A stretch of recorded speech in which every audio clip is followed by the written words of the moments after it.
Made with Spoken. Celestial Convergence Dragons of Vacari No. 3 by T.A. McEvoy. Digital narration, performed by multiple digital voices. The air still carried the weight of divine presence as the gods rose from their seats. Radiantus stood first, his expression thoughtful, unreadable. Without a word, he inclined his head once to King Maynard and Keisha, then turned toward the door. Cadona and Lysander followed silently, their radiance fading like sunlight slipping behind clouds. Lord Karanin lingered a heartbeat longer. He laid a gentle hand upon Keisha's shoulder as he passed, then turned his gaze upon Valion, not in judgment, but with the calm of long-earned wisdom. Then he, too, was gone, borne back to Everhona on silent magic. The chamber seemed to exhale. The faint hum of divinity withdrew, leaving only polished cedar, cold stone, and the muted glow of stained glass. Stillness settled. No gods, no echo of ancient power, only the truth and those left to face it. Valion felt it pressing down, not crushing but inescapable. Relief and dread tangled within his chest. No more hiding. Not now. King Maynard turned to him. "Sit," he said. Valion hesitated, then obeyed, folding his hands tightly in his lap to still their tremor. The king remained standing, his voice firm but not cruel. "We are going to speak of what you have done." His gaze swept the table, Gylon, Ong, Kalorn, Thalorian, Keisha. "But before we begin," he continued, "remember the words of the gods, and recall what Thalorian has already said. Valion is no warrior. He was not raised for this. That does not excuse his silence or his choices, but it matters." Afternoon light fractured through the tall panes of stained glass, casting ribbons of gold and blue across the marble floor. No one spoke. Not yet. The reckoning had begun. King Maynard clasped his hands behind his back and turned his gaze on his sons. Gylon sat rigid, jaw clenched, eyes hard as stone. Ong's arms were crossed, his frame wound tight, as though holding himself from breaking apart or breaking something else.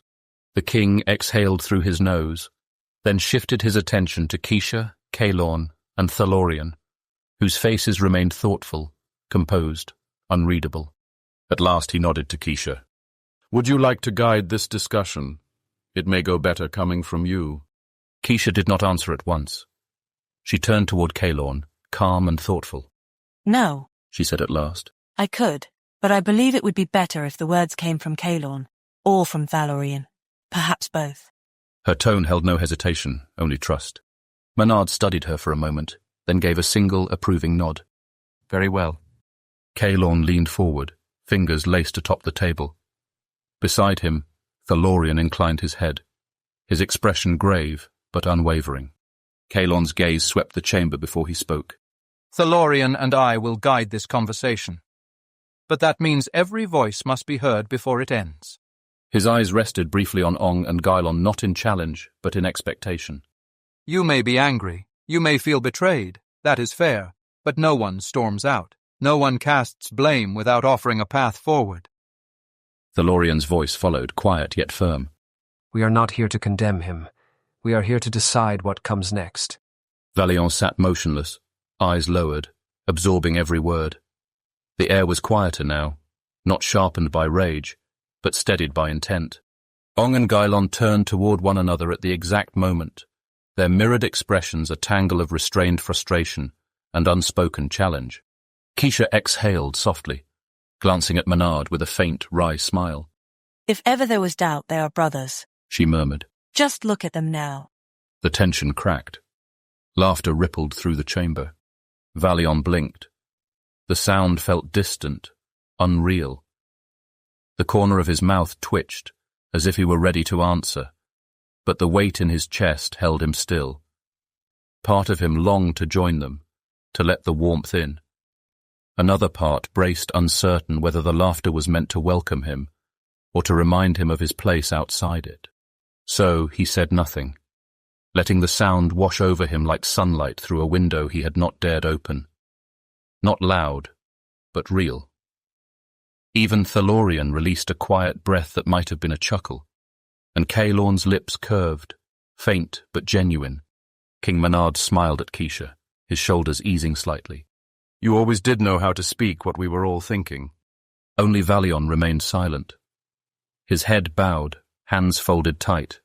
His gaze flickered, but did not rise. Kalorn's expression sobered once more, steady and severe. We need to know when this began, he said evenly. Why did you not come to one of us at once? Why remain silent? The laughter faded into stillness. Every gaze returned to Valion. He hesitated, then lifted his eyes to Kalorn before letting them drift across the table. I was afraid, he admitted quietly. His tone was not defensive, only raw, honest. I did not know if you would believe me, or if you would think I was only trying to hide something worse. His gaze fell again to the polished wood. I did not know who I could trust. I did not even trust myself.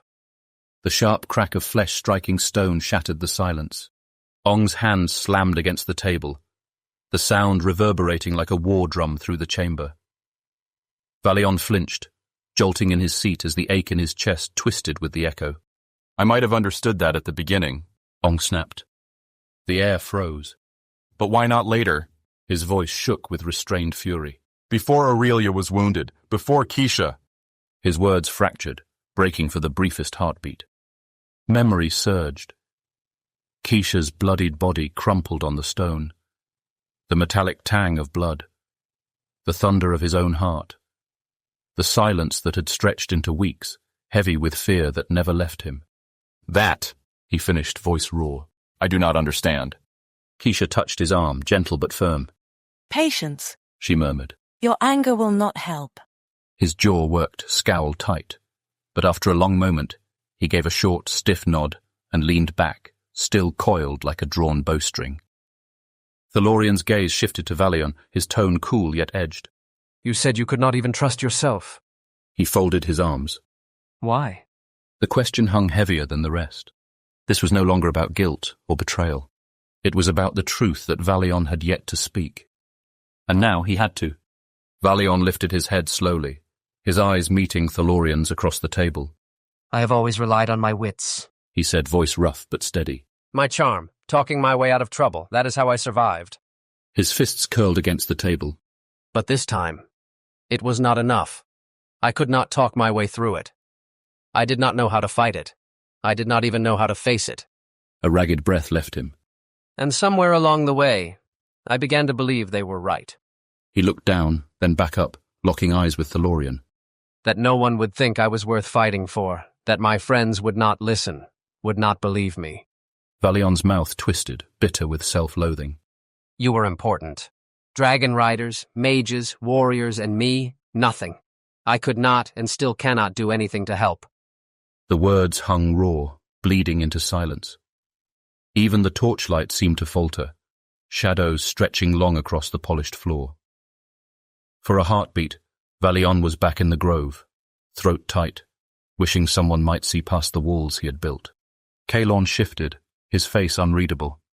No one else spoke, they only listened. Ong leaned forward, ready to snap, but Keisha's hand found his arm.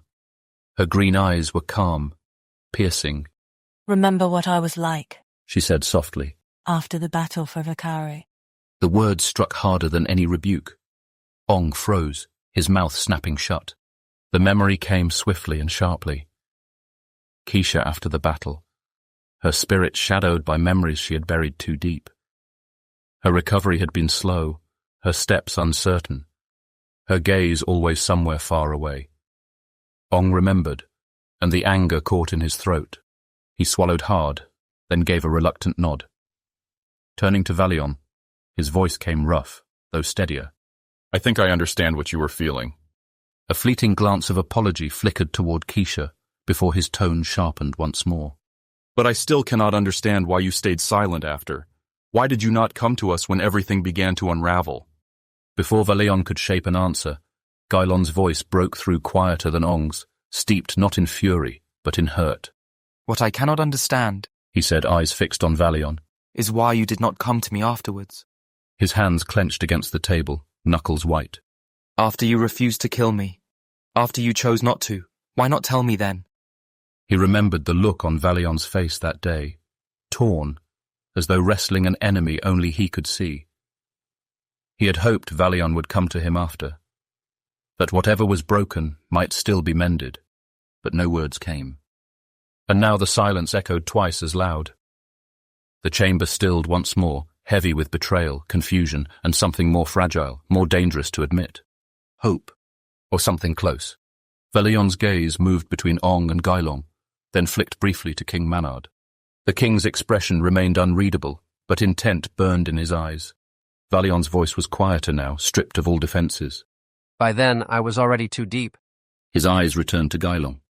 I no longer knew what you would believe. He swallowed hard, then gave voice to the guilt he had buried even in the grove. It was my description of you, Gailon. The memory struck like a blade, black wings tearing through storm-grey skies, the obsidian dragon wheeling above the tower, its shriek splitting stone and air. The moment he realized the shadow had fallen upon Gailon, his heart froze, and has never truly thawed. That is how the obsidian dragon knew whom to strike in the first battle, when you and Ong stood upon the tower. Gailon's jaw tightened. He did not speak. Valion's voice shook. They told me you would not be harmed, that they only meant to delay the bond, to slow the legacy. But you were targeted, you were wounded. He dragged a hand through his hair, then clenched it into a fist against the table, wood creaking beneath his knuckles. After that, I did not know how to come back. Everything was spiraling, and I... He broke off. There was nothing else he could say that would undo it. Only truth. Only silence. Thalorian leaned forward, gaze locked on him. Not in anger, but with the cold intensity of a soldier who knew when words weighed more than steel. Perhaps, he said slowly, we can accept that you were afraid, that you felt trapped. His voice was calm. Too calm. But why did you not at least try to warn us before the last battle? His eyes never left Valion's. Did you know Nocturna was commanded to kill Aurelia and Prince Gailon? Valion froze. Thalorian's tone dropped, sharp as a blade. And Verdantia, Keisha, did you know they were marked as well? The chamber fell utterly still. Even the whisper of wind against the spires seemed to die. The lantern flames flickered once, then steadied, as though the room itself waited. Valion met Thalorian's gaze and said nothing. Not yet. Some truths were heavier than betrayal, soaked too deeply in blood. But silence could not hold forever. He shifted beneath their eyes, then forced the words out, rough but clear. I was not certain. I only knew they despised the noble dragons. That much was plain. His gaze flicked toward Keisha, guilt hardening his features. But I was never told why. I learned that from you. A slow, unsteady breath. When I pressed further, when I asked why, they silenced me, told me it was not my concern. His hands curled into fists again before he willed them open. And then... His voice dropped, strained. I overheard a dark elf woman telling a male that the black dragons could kill Keisha, because she was a threat. The room tensed, but Valion pressed on. At the same time, I was hiding things from them as well. I did not tell them about the reinforcements in Crystal Vale, or in Emerald Woods. The words dropped heavy, carrying the weight of treason to some, of protection to others. Silence stretched until Caelorn arched a brow, a wry smile tugging at the corners of his mouth. You mean, he said dryly, you withheld that information? A ripple of startled laughter broke through the tension. Even Ong smirked, and Keisha's lips curved in reluctant amusement. Caelorn chuckled under his breath. Oh boy. The laughter faded quickly, yet something had shifted. Not forgiveness, not yet. But perhaps it's the beginning of it. Manard leaned forward, his voice calm but probing. Why take that risk? They could have discovered the truth and killed you. Valion's gaze steadied. Because it was then I realized you were my friends. He looked around the table. Gailon, Ong, Keisha, Thalorian, Caelorn, and a faint smile ghosted across his lips. That you cared about me, even when I had no magic, no dragon, no title. His eyes lingered on Gailon, warmth flickering beneath the weight of memory. And when you asked me to tend the wounded, you told me we each have our gifts. The smile strengthened, faint but real. And the figure did find out. After the battle, they summoned me back furious, accused me of sabotage. He lifted one shoulder in a weary shrug, a flash of old mischief breaking through. So I told them, you win some, you lose some. He braced for silence, for judgment. Instead, the chamber erupted in laughter. Valion's eyes widened. The sound was like sunlight breaking through storm clouds, sudden, warming, almost disorienting after so much shadow. For a moment he did not know how to respond. Then slowly his shoulders loosened, and he let the warmth wash over him. And then? Kalon prompted. Valion spread his hands. And then they stormed out. This time Ong's bark of laughter rang so loud it startled even him. Gylon tried to smother his grin but failed, collapsing against his brother until both were doubled over, laughing helplessly on the floor. The rest chuckled more softly, the warmth spreading. Even Menard allowed himself a smile. For the first time since Valion had stepped into the chamber, hope flickered. Fragile, trembling, but there. The Lorien arched a brow as the brothers righted themselves, still chuckling. A rare glint of humour touched his eyes. Well, he said dryly. It seems you have some promise after all. Gentle laughter rippled again. Manard's smile warmed as he turned to Valion. We understand more now, but you will still need to earn back our trust. He folded his hands behind his back. You will not be exiled. You will not be cast into the dungeons, but perhaps it is time you learned to be useful. Besides eating and sleeping, Gylon cut in with a wide grin. The laughter returned, brighter this time, free of strain. Even Valion smiled, ducking his head. When the mirth at last quieted, he lifted his gaze, hesitant but unguarded. I have been thinking, he said slowly. I know I am no fighter, I may never be. But do you think I could become a healer, even without magic? The question hung in the air, fragile as glass. Keisha leaned forward, her voice gentle yet firm. You have already shown you have the heart for it. Now we will see if you have the discipline. Valion's expression faltered, hope dimming until she smiled. That does not mean impossible. Healing begins not with spells, but with herbs and remedies. They are overlooked but vital, and you notice what others miss. That is where it starts. Her words carried the weight of Everhona's oldest traditions, rooted in healing as sacred as any magic. It will not be easy, she finished softly. But you could do it. Valion stared at her, uncertain he had heard aright. Manard's gaze shifted to Keisha, quiet approval in his eyes. Excellent, then his training begins at once. The finality of the words broke something loose inside him. His throat tightened, tears spilling before he could stop them. Thank you, he whispered. I thought... Kalon cut him off with a dry grin. Yes, we know what you thought, but now you are getting to work. Training begins soon, healer. Laughter rose again, soft, unforced, warm. Valion exhaled, as if he had been holding his breath for years. Perhaps this was what healing felt like. Messy, slow, real. And for the first time in a long while, Valion smiled through his tears. The skies above the mortal world gave way to brilliance. No sun, no moon, only light shifting, unbound, pure. Radiantus soared upward, wings thundering into eternity, platinum and starlight trailing behind him like falling constellations. Codona sat tall upon his back, sunlight tangled in her hair. Lysander gripped a ridge of platinum scale, his sea cloak snapping in the wind, his jaw set with resolve. Together they pierced the veils between realms, rising into a place untouched by time. The realm of the gods unfolded, vast, still, impossible. Light dwelled in the air itself, pressing softly against the skin like velvet. Courtyards of crystal spiraled in defiance of gravity. Rivers of silver light whispered as they flowed. Temples shifted from columns into wings, as if the stone remembered flight. At the realm's heart stood the sanctum of Accord, carved from rock older than dawn. Radiantus circled once, reverent, before descending. Prepare yourselves, he rumbled, voice echoing in twin tones. The council does not suffer the twisting of mortal will.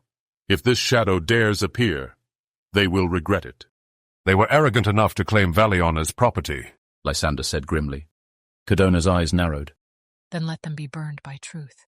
Radiantus landed in a wash of molten starlight. The messenger of the gods emerged, silver and opal robes gleaming, voice calm. I will announce your return to the council. No. The single word cracked the marble beneath Radiantus's claws. You will not speak of my return. This council is not about me. The messenger faltered, then bowed low. As you wish. He lifted his hand, releasing a golden wisp into the heavens. Its ringing ascent was a summons no one could ignore. Until the council gathered, they waited beside the Lake of Echoes. Its waters shimmered with memory, reflecting not only faces, but the weight of past vows. Lysander's first storm, Codona's first dawn, Radiantus's long-forgotten oath of balance. They stood in silence as the lake hummed with the echoes of every promise ever spoken. Even gods required stillness before war. At last Radiantus broke the silence, his gaze fixed on the rippling surface. This figure is the one who dares to claim Valion. Who are they? Why does no one truly see them? Codona's expression remained serene, but her voice carried the weight of memory. We encountered them only once when a charge was brought against Lysander. Lysander's eyes darkened, sea light rippling faintly across his features. The accusation that I had overstepped my place by bringing the noble dragons to Vacari's defense, when Kimras and Amara rose against Phoenix and Vuarus to save Keisha. A low growl reverberated in Radiantus's chest, his wings twitching. And this shadow dared speak against you? Yes, Lysander said. Their voice was veiled in echoes, shadow layered on shadow. The council allowed their words, but never their face. Codona's tone dropped soft, but unyielding. When I spoke of your possible return, Radiantus, the council scowled. Yet they dismissed the charge. Still, the shadow left us with a warning, not to forget our place. Radiantus's eyes flared, burning like captured stars. Then they should remember who defines that place. His tail swept slowly across the stone. And now they strike at the noble dragons repeatedly. First Kimras and Amara, then Aurelia and Verdantia. Codona's jaw tightened. They want the noble line broken. They have failed, Radiantus said, voice like closing gates. But they will not stop. The Lake of Echoes pulsed, rings of golden light spiraling outward. A voice resonated from the very air itself. The council has been summoned. The assembly will convene at first light. Radiantus exhaled, starlit vapor curling from his nostrils. So be it. Within, a vow burned. This time he would not falter. Lysander gave a terse nod. Codona's gaze lingered on the shimmering lake, her expression calm yet heavy with dread. Above them, the constellations did not simply pause. They dimmed. Dawn in the realm of the gods was unlike any morning in the mortal world. It did not rise with light, it awakened with intention. The sanctum of accord shimmered awake, its spires glowing as runes pulsed with golden awareness. No birdsong broke the silence, only the harmonic hum of magic, aligning with the will of the day. Corridors unfurled like living petals, revealing the vast hall where judgment would soon unfold. But the council was not yet assembled. In the hushed stillness before the summons, 3 figures crept through the outer passageways. Lysander led, his storm-blue cloak trailing as he whispered a spell that bent the air around them. Codona walked beside a cloaked presence, no cloth, only layers of divine concealment. Radiantus. His platinum brilliance had dulled to silver. Starlight muted into a faint shimmer, yet the power beneath it could not be hidden. Every step, every breath carried the weight of memory and the fury of a vow long deferred. He had not returned for the spectacle. He had returned for justice. Technically, Lysander murmured, we are not sneaking, we are staging. Staging a thunderstorm in a wine cellar, Codona said dryly. Radiantus rumbled low, amusement edged with steel. Then see that the barrier holds. I would rather not give anyone a heart attack. Not yet. They guided him into a secluded arch, where forgotten relics lay beneath dust and the faint perfume of incense. Codona lifted her hand, weaving golden and silver threads into a shimmering veil that wrapped him from sight. hidden, She whispered. Listening, Radiantus answered. Perfect, Lysander said. Now we wait. They slipped back into the chamber as the first pulse of summons rippled along the spires. One by one, gods arrived. Some descended in columns of light. Others stepped through mirrored gates, bringing with them storms, fire, and starlight.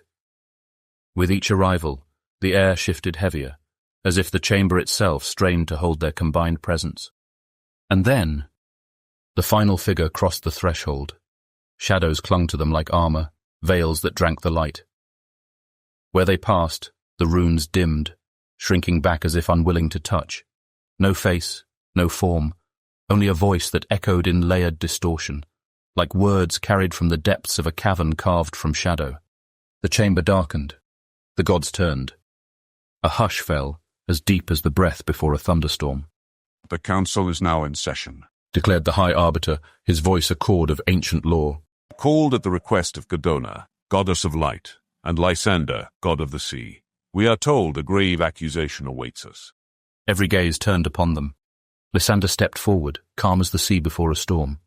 We thank the council for convening. Everything will be revealed as this meeting progresses. He did not elaborate. Instead, his gaze slid slowly, deliberately toward the shrouded alcove where the shadowed figure waited. The silence deepened, taut as the moment before lightning strikes. Across the hall, the veiled figure remained silent. But the air thickened, every breath dragged through shadow. Darkness coiled tighter around them, answering Lysander's look with cold defiance. Lysander inclined his head once and took a step back. Cadona moved forward, light pooling about her like a mantle of dawn against the encroaching dark. Her voice rang out, sharp as crystal. Certain allegations have been brought before us. Accusations of grave impropriety, made by one who may have overstepped their bounds in the affairs of mortals. The words fell like blades into still water. Several gods inhaled sharply. The weight of such a charge could shatter even divine standing if proven true. Only the shadowed figure remained unmoved, their head tilted, a smirk curving beneath the veil. What accusation? The voice slithered through the chamber, echoing from nowhere. And who dares to bring such claims? The shadows tightened, cloaking their form as if drawing strength from the confrontation. Cadona's light did not falter. She offered no answer because she did not need to. Not yet. Lysander's eyes cut toward the figure, though his words were for the assembly. His tone was measured, deliberate. The source is Keisha, the Eladrin. A murmur rippled through the hall. Storm, flame, forest, star, every divine domain whispering the same name. I doubt, Lysander continued, his voice rising with the weight of certainty, that any here would claim an Eladrin speaks lightly and never without proof. The silence held a heartbeat too long. Then his gaze returned to the veiled figure. Even if doubt remained, his sea-blue eyes narrowed. The charges were easily verified. The words fell like anchors into deep water. The smirk vanished. The shadows recoiled, curling inward. For the first time, the figure gave no reply. Around the chamber, gods exchanged glances. Some nodded once, slow and deliberate. The Eladrin were known for clarity, for truth, and Keisha's name carried weight etched into mortal memory and divine record alike. No laughter, no protest, only silence. And the tide, turning. One of the seated gods leaned forward, an ancient being whose domain was memory and vow-binding. Golden threads of oath light shimmered across the folds of his robe, like constellations caught in cloth. His voice was deep, resonant, tinged with unease. Cadona, he said. If such a charge has been brought before us, it must be spoken plainly. What, precisely, does it concern? Cadona inclined her head with quiet grace. Her voice rang clear, sharp as crystal. It concerns a covenant one forged long ago between Maelgrim's Shadow Walker and a mortal who bent the knee.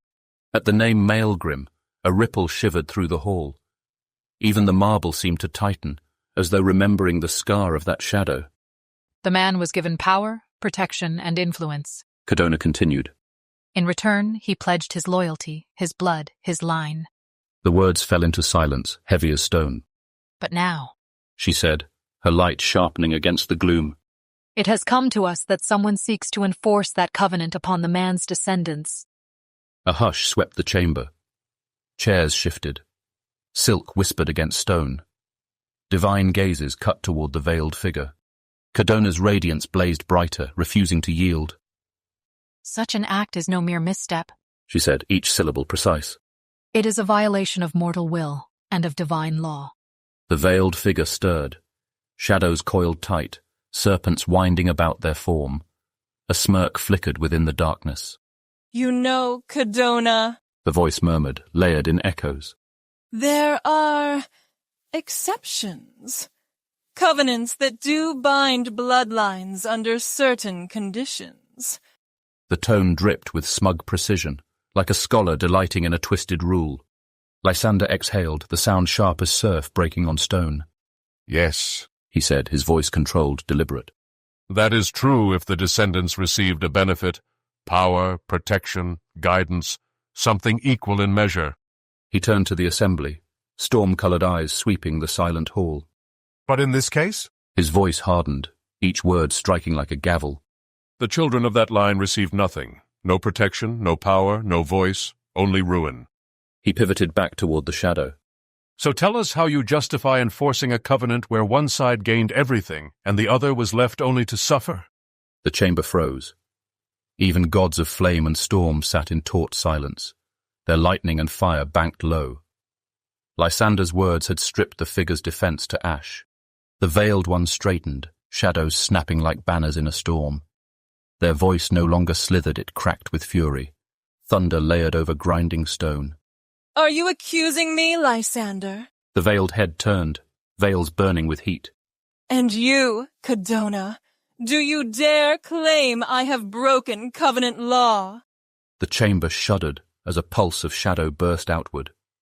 Lightning laced with molten fire seared across the marble floor, leaving black scars where none had marked it for centuries. If so, the voice thundered, echoing from every wall. Then name me! Speak my name before this council if you dare! The demand struck like a hammer blow.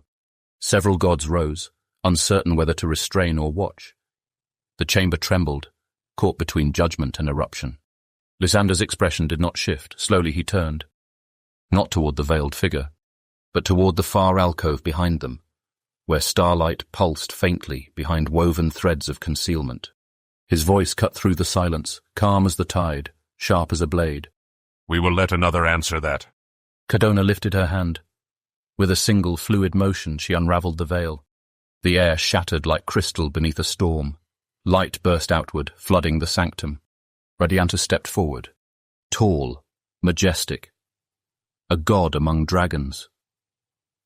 His scales blazed with molten starlight, his vast wings folding like curtains of judgment behind him. The chamber erupted, not in fear but in reverence. Gasps rose, voices breaking in awe. Radiantus. He has returned. Praise the balance. The echoes rolled through the sanctum like bells rung across eternity. Only the veiled figure was silent. Shadows convulsed around them, light shriveling as if scorched. A tremor rippled through their form. Fear or fury, no one could say. They staggered a step, veils shivering as though their own shadow threatened betrayal. Radiantus's gaze found them. He did not blink. He stood tall, wings drawn close, then let one vast span unfurl, radiant fire spilling like sunrise across the chamber. The gathered gods parted before him, bowing their heads in reverent silence. I thank you, Radiantus said, his voice echoing like a sky splitting open. It is good to stand among you again. He turned, slow and deliberate, until his diamond-like silver eyes locked on the cloaked figure. But let us answer your question. His gaze blazed, sharp as judgment. It was you, he thundered. You sought to bind Valion, a mortal who has not dwelt in fell Thalor since he was a child, under a covenant forged by another man's folly. Celestial fire rippled across his throat and chest, each word burning hotter. He and his mother received nothing, no power, no wealth, no protection, only abandonment. Another step shook the marble beneath him. And yet you dared to claim him, to drag him into chains not his own. The chamber held its breath. Radiantus's voice cut sharper, ringing like steel against stone. Hear me.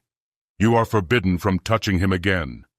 Cross this line and the heavens themselves will answer. His wings swept wide, casting fire-lit shadows across the council floor like sentences etched in flame.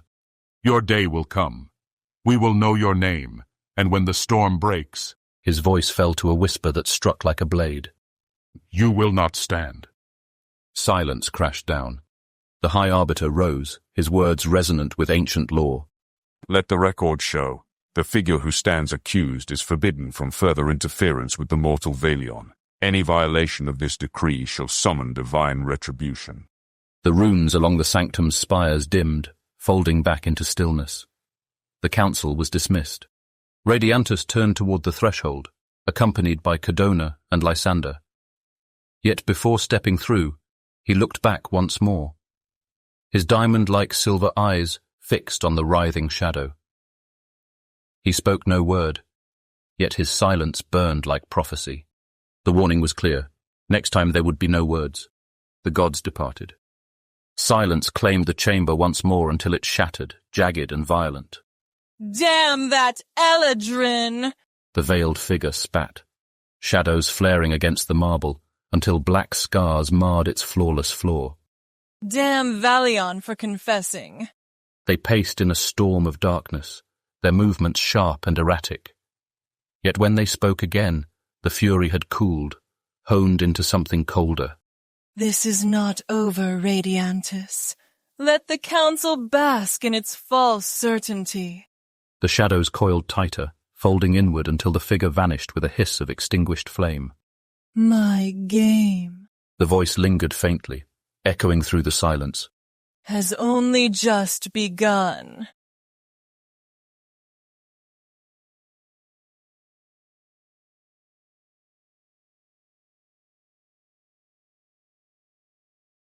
Professional audiobooks in a click.